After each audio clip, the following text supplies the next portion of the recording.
परमा एकादशी व्रत कथा।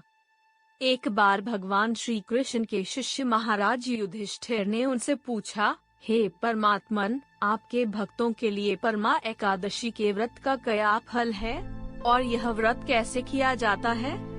भगवान श्री कृष्ण ने उनसे कहा, हे धर्मराज, मैं तुझे परमा एकादशी का व्रत कथित करता हूँ। इसका पालन करने से भक्त के सभी पापों का नाश होता है और उसका मन शुद्ध होता है।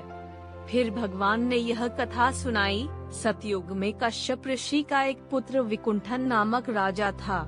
राजा विकुंठन भगवान विष्णु के परम भक्त था। राजा विकुंठन का मन नित्य प्रयाग में जाकर भगवान के दर्शन करने में ही रहता था। एक बार उसने बहुत ही भक्ति भाव से भगवान की पूजा की और प्रायश्चित के रूप में भगवान की आराधना की। भगवान विष्णु ने राजा की पूजा को प्रसन्न होकर उसके सामने प्रकट हो गए और उन्होंने राजा से वरदान मांगने को कहा।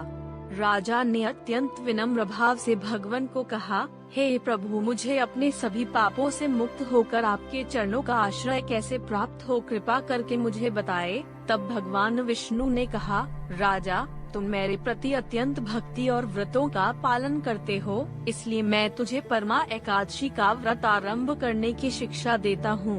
यह व्रत तुम्हारे सभी पापों का नाश करेगा और तुझे मेरे साथ विकुंठ धाम में बुलाएगा। राजा विकुंठन ने आनंदित होकर भगवान की आज्ञानुसार व्रत आरंभ किया।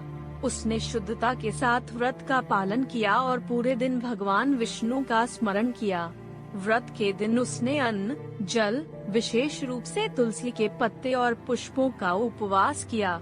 रात्रि में व्रती ने जागरण करते हुए भगवान की कथा सुनी और उनकी भक्ति में लीन हो गए।